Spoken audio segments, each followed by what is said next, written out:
우리는 하나님의 사랑도 말하고 은혜도 말합니다. 하나님 은혜가 없이는 아무도 구원을 받을 수가 없습니다. 오늘도 하나님 은혜가 우리 모두를 주장하여 주실 줄로 믿습니다. 마태복음 18장에 23절 이하의 말씀에 보면은 1만 달란트 용 탕감받은 종의 이야기가 나옵니다. 왕이 종들과 계산을 하는데 이 종이 무엇을 하는지 빚을 1만 달란트나 졌어요. 한 달란트는 6천 데나리오, 한 데나리오는 하루 일당. 그러니까 1년에 300일 일했다 치고 1년에 300일 못하죠. 안식일만 해도 52주잖아요. 300일 일했다 치고 한 달란트가 20년치 연봉이에요. 1만 달란트는 그러니까 20만 년치 연봉. 어떻게 그렇게 빚을 많이 졌을까요? 우리 주님께서 하신 말씀이신데 우리 사람이 하나님께 얼마나 많은 빚을 졌는가? 절대로 갚을 수 없을 만큼 많이 졌다. 그런 뜻이지요. 그러니까 우리 한 달 1년에 1,000만 원씩 번다고 해도 20만 년이니까 계산해 보니까 한 2조 정도 되는 것 같아요. 그렇죠? 계산이 틀렸는지 모르겠네요. 그 어떻게 갚겠어요? 2억도 많은데. 그런데 이 탕감을 받은 종이 그 왕이 그래요. 너 빚 다 갚아라. 못 갚으면 너 아내도 팔고 아들도 팔고 딸도 팔고 너 재산 다 팔아서 갚아라. 그러는 거예요. 그러니까 이 사람이 잠깐 좀 기다려달라고 어떻게든 갚겠습니다. 갚지도 못할 거면서 그러는 거예요. 사정하는 거예요. 그러니까 왕이 그 사정을 다 알고 하는 게 너무 정상이 불쌍해가지고 야 너 그러지 말고 너 빚 없는 것으로 하자. 그래서 이 1만 달란트를 전부 탕감을 해줬어요. 그래서 이 사람은 모든 빚으로부터 벗어났는데 이 사람이 나와서 자기 동료 한 사람이 자기에게 100달란트 그러니까 101분의 1당치 빚을 졌어요. 갚으라. 그러니까 좀 기다려달라고 하니까 안 된다 하면서 이 자기 동료를 감옥에다 가두어 버렸어요. 너무 민망스러우니까 그 옆에 있는 사람이 임금에게 이 얘기를 한 거예요. 그러니까 임금이 화가 나가지고 너 1만 달란트 탕감해 줬는데 너희 동료에게 내가 탕감받은 그 은혜를 그대로 하지 않고 너는 그렇게 모질게 했구나. 그래서 도로 옥조르게 붙였다. 즉 법적인 절차를 밟게 만들었다. 감옥에 가두고 말았다. 그런 얘기입니다. 여기서 우리가 배울 게 있지요. 은혜가 뭐냐 하면 은혜란 하나님이 자기 권리를 어떤 이유로 포기하는 것을 은혜라고 해요. 하나님의 권리를 포기하는 것이 은혜예요. 그러면 포기하지 않는 것이 무엇인가? 바로 그것이 공의라고 하는 거예요. 하나님의 권리를 포기하지 않는 것. 그래서 오늘 우리는 은혜를 받았어요? 안 받았어요? 받았어요. 그런데 어떤 이유로 받았을까요? 우리 예수님 십자가 은혜로. 우리 예수님 우리 죄 다 감당하시고 십자가 주신 그 큰 은혜로. 예수님의 보혈의 은혜로. 우리는 1만 달란트 탕감을 받은 은혜의 사람들이 다 된 것을 믿으시기 바랍니다. 그러나 우리는 이 은혜를 받았기 때문에 나는 은혜 받았다 하고 다른 사람에게는 은혜를 베풀지 않으면 어떻게 될까요? 하나님이 권리를 포기하셨는데 다시 권리를 주장하세요. 즉 공의를 나타내시는 거예요. 근데 이 하나님의 공의는 아주 무서워요. 오늘 간단하게 하나님의 공의가 얼마나 무서운가, 성경에 뭐라고 말씀하셨는가, 그것하고 둘째로 하나님은 어떤 경우에 이렇게 무서운 진노를 드러내시는가 하는 것만 잠시 참고하고 마치려고 합니다. 하나님의 이 공의의 진노는 아주 무섭습니다. 성경에 의하면 노와 분 그런 표현도 있고 노와 분 이 감정이에요. 노와 분 감정이죠. 그리고 불사람, 연기가 나는 것, 두려운 것, 경악을 불러일으키는 것, 파괴하는 것, 증오, 복수, 질투 이런 것과 관계된 그런 말씀들을 하고 있어요. 하나님의 공의가 집행될 때 그냥 법대로만 하는 게 아니고 거기에 감정까지 섞여 있다. 그럼 이건 아주 무서운 겁니다. 그래서 시편 2편 5절에 보면 그때 불을 바라며 진노하사 죄를 놀래어 이르시기를 말씀하시고 또 시편 90편 7절에 우린 주의 노에 수멸되며 주의 분내심에 놀라나이다. 시편 102편 10절에 너는 주의 분과 노를 인함이라 주께서 나를 드셨다가 던지셨나이다. 예레미야 42장 18절에 만군의 여호와 이스라엘 하나님이 이같이 말씀하시되 나의 노와 분을 예루살렘 거민에게 분 것 같이 너희가 애굽에 이른 때 나의 분을 너희에게 부으리니 너희가 가증함과 놀램과 저주와 지옥거리가 될 것이라 너희가 다시는 이 땅을 보지 못하리라 하시도다. 하나님께서 공의를 그대로 드러내실 때 하나님 이 공의를 집행을 하실 때 그 탕감 1만 달란트 탕감받은 종을 그냥 감옥에 쳐넣은 것처럼 노와 분 그리고 불로 그리고 또 이같이 질투라는 건 무섭죠. 그렇게 해서 이렇게 심판을 하신다 말씀을 하십니다. 그런데 우리가 이 심판, 이 공의는 법과 관계가 되었다 그랬죠. 의의하면 법과 관계된 문제인데 우리가 하나님 도덕성을 말하고 있어요. 이 도덕이 법입니까 아닙니까? 도덕이 법일까요 아닐까요? 이 도덕은 법보다 더 높아요 낮아요? 도덕이 법이에요? 왜 도덕의 공의를 말할까요? 근데 도덕도 법이에요. 왜냐하면 하나님의 법은 크게 말해서 두 가지예요. 첫째는 자연법이고 또 하나는 성문법이에요. 자연법에는 두 가지가 있어요. 하나는 자연에 주신 법이에요. 자연법칙이에요. 자연도 하나님의 법칙 따라 움직여야 해요. 두 번째는 사람의 본성의 소질에 새겨주신 하나님의 법, 곧 말하자면 도덕법을 말하는 거예요. 우리 양심의 사람의 본성의 소질은 양심이죠. 양심에 새겨주신 법이 도덕법이에요. 하나님께는 법이에요. 그리고 성문법은 글로 기록된 법. 바로 이게 우리 율법이죠. 여기에는 의식법이 있고 또 민법, 시민법이 있고 도덕법이 여기도 또 있어요. 십계명 같은 도덕법이에요. 자, 그래서 도덕법이 법입니까 아닙니까? 우리 사람으로 봐서는 도덕법은 법하고는 좀 다르죠. 그렇지만 하나님께는 동일한 법이에요. 우리 양심대로 하나님 심판하십니다. 자, 그래서 우리가 이런 법을 어길 때 하나님이 이와 같이 불같은 진노로 이렇게 벌을 내리시고 증오하시고 질투하시고 또 이렇게 복수를 하신다 말씀을 하십니다. 또 같이 하나님의 공의를 제대로 집행할 때 우리 견딜 수 없이 무서운 일이다. 이것을 먼저 마음에 새기시길 바랍니다. 그러면 하나님께서 어느 때에 이와 같은 공의에 무서운 진노를 내리실까 하는 점입니다. 오늘 그것만 말씀드립니다. 첫째로 하나님께서 예배를 더럽힐 때 그런 벌을 내리시는 거예요. 예배를 더럽힐 때. 우리가 잘 아시는 바와 같이 레위기 10장 1절 2절에 보면 아론의 아들 나답과 아비후가 각기 향로를 가져다가 여호와의 명하시지 않은 다른 불을 담아 여호와 앞에 분향하였더니 불이 여호와 앞에서 나와 그들을 삼킴에 그들이 여호와 앞에서 죽은지라 했습니다. 이 향에 불을 피울 때 제단불로 피워야 되는데 다른 불로 피웠다. 이 향을 피우는 게 무엇을 의미합니까? 요한계시록에 보면은 8장에 보면 잘 나오죠. 이것은 기도를 상징해요. 기도. 이 기도가 잘못됐다는 얘기예요.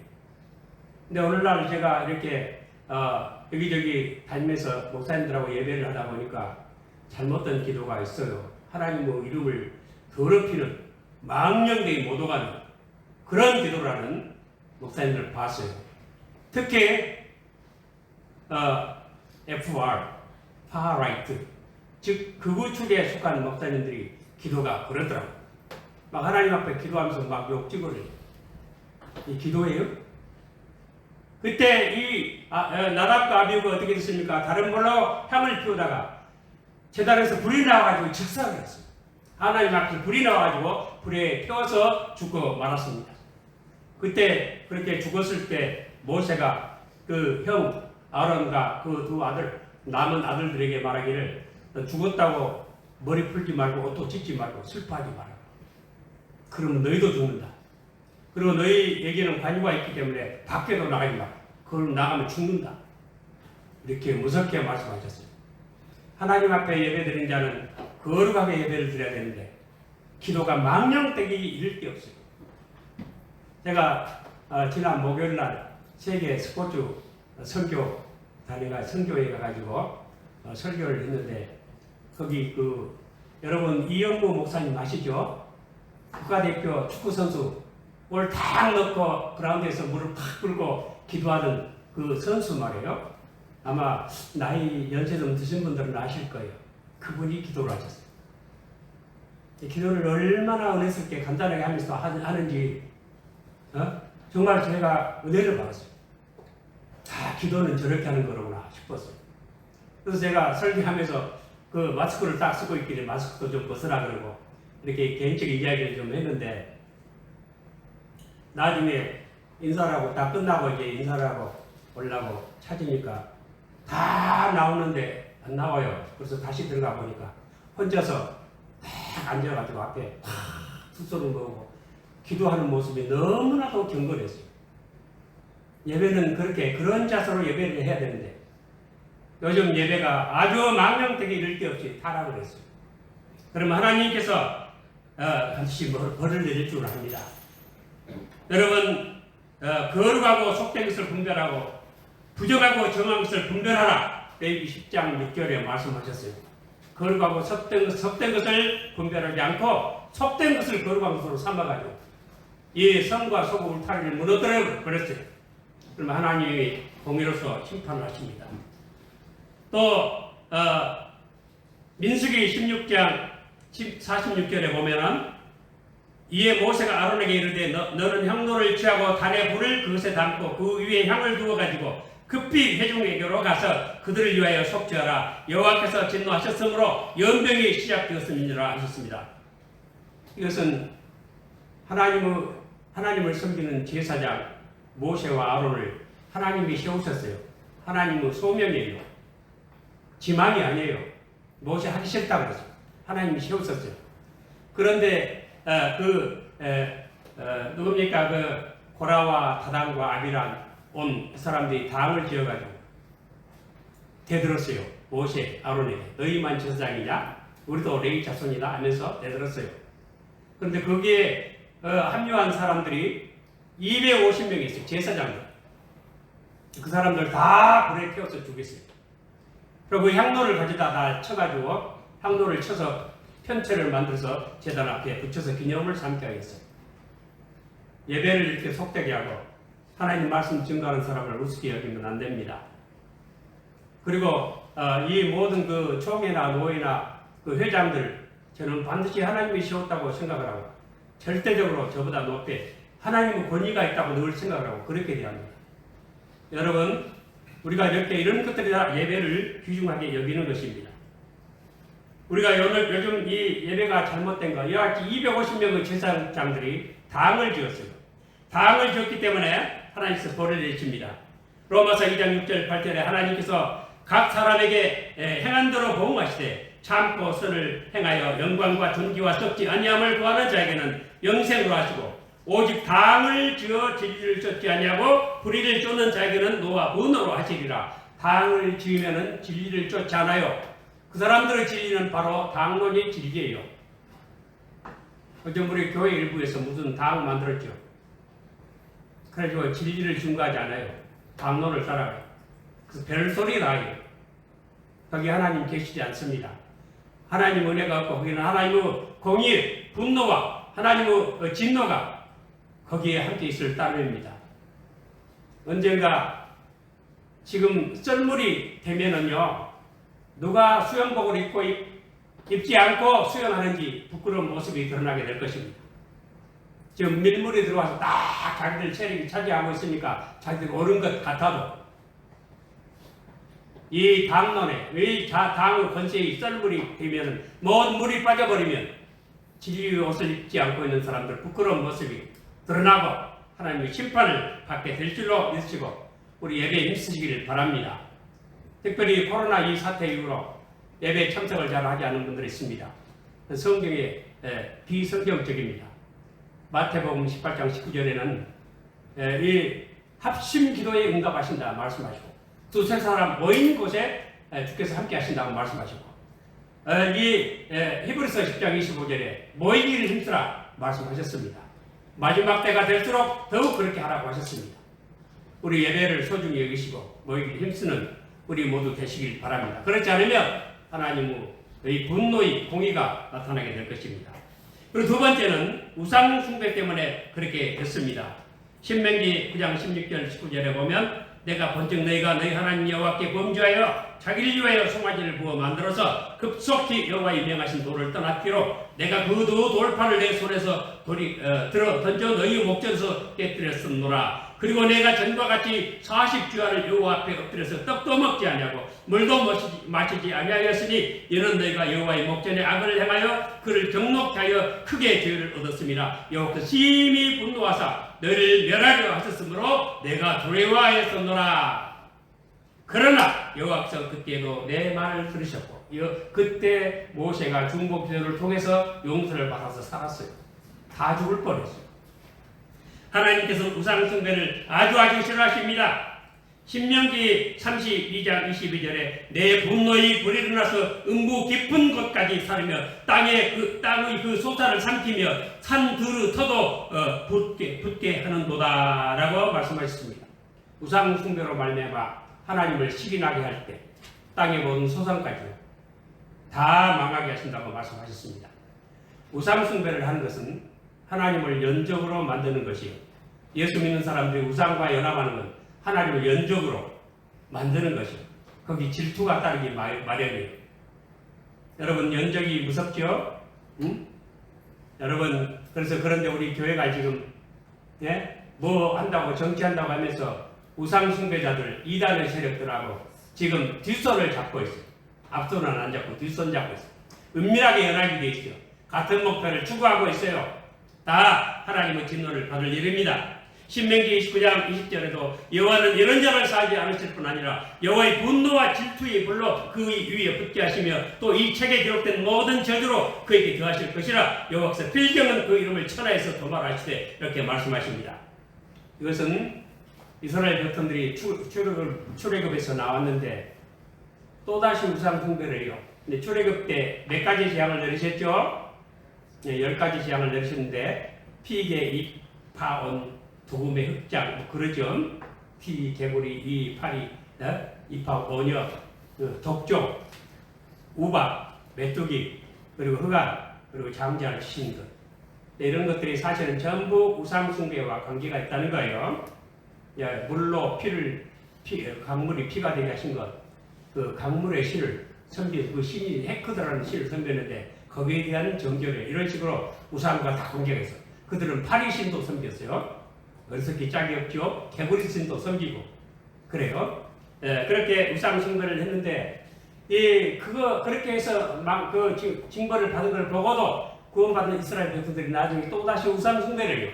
하면서 뭐라고 하냐면 젖은 것과 마른 것을 멸할지라도 평안 하리라. 라고 신명기 19장 보면은 18절에 그런 말씀 나오고 이 우상 숭배하는 사람들이 이렇게 젖은 거 마른 거 다 불타도 우리는 괜찮다.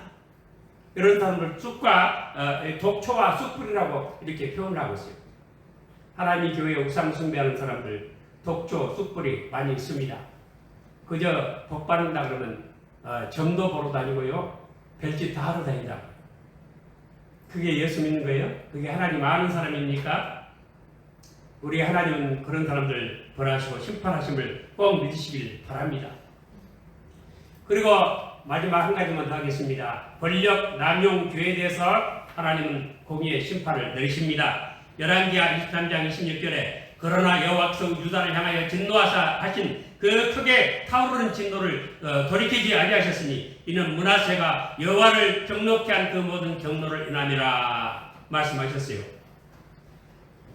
이 므낫세가 12살의 왕이 되는데 누가 아들이죠? 히스기야 왕이 아들이에요. 히스기야 왕이 암병 걸려서 죽을 뻔했는데 벽을 향하여 통곡 기도를 해서 생명을 몇 년 연장 받았죠? 15년 연장 받았는데 이 생명 연장 받고 난 아들이죠.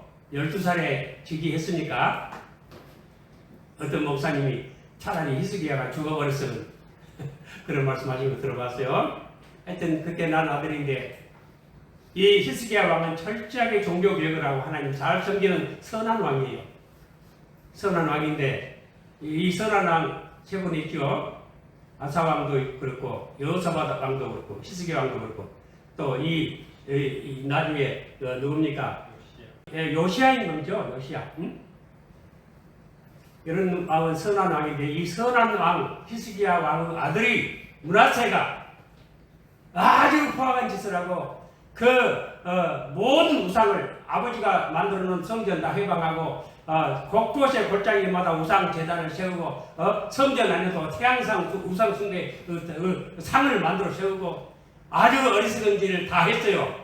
이렇게 우상 숭배하는 사람 특징이 뭔 줄 아세요? 그들에게는 정의가 없어요. 그래서 므낫세가 뭘 했냐면 예루살렘 이 가에서부터 저 가까이 무죄한 자로 피를 가득 채웠다. 무죄한 사람들 죽였다. 정죄했다. 정죄할 때 그냥 죽였겠어요? 법을 걸어가지고 죽였겠죠. 뭔가 법을 걸어가지고 죽였어요. 우상 숭배하는 사람들은 절대로 법을 제대로 안 지킵니다. 그래서 이 정직한 사람이 의로운 사람들이 희생을 당하게 돼 있어요. 이런 일에 대해서 하나님은 반드시 공의의 심판을 내리십니다. 이와 같이 우리 하나님의 공의는 하나님께서 자기 권리를 한쪽으로 포기하실 때 이걸 은혜라 그러고 이 권리를 주장하실 때 이걸 공의라 그래요. 그러면 우리는 다 용서를 받았는데 그래서 은혜를 받았는데 은혜 받은 대로 은혜의 결을 따라서 은혜에 합당한 삶을 살지 아니하면 도로 공의로 넘어가는 거예요. 그런 무서운 벌을 받게 됐어요. 여러분 우리가 은혜 받았기 때문에 또다시 죄를 지어서 되겠습니까? 우리 예배를 소홀히 해서 되겠습니까? 우상숭배를 해서 되겠습니까? 우상숭배하는 것들과 연합해서 되겠습니까? 우리가 이렇게 포악한 죄를 지는 것에 연합을 해서 되겠습니까? 동조해서 되겠습니까? 그러면 절대 안 됩니다. 하나님 은혜가 거두어질 수 있고 더군다나 그렇게 해서 나라를 전쟁에 던질 수도 있어요. 나라를 패망케 하십니다. 매네매네 대개를 우발하시 내가 딱 재보니까 근수에 모자란다. 너 또 때 다 됐다. 거기까지는 좋은데 이 나라를 우발하신 다른 나라에 줘버린다. 그러면 문제가 돼요. 우리나라도 잘못하면 전쟁까지 날 수도 있습니다. 이것을 생각하면서 우리 예수 믿는 사람들은 하나님 은혜를 똑바로 은혜 받은 대로 정직하게 바르게 살아서 이 은혜가 은혜 되도록 우리 그런 은혜의 삶을 사는 우리 모두 되시기를 축원합니다.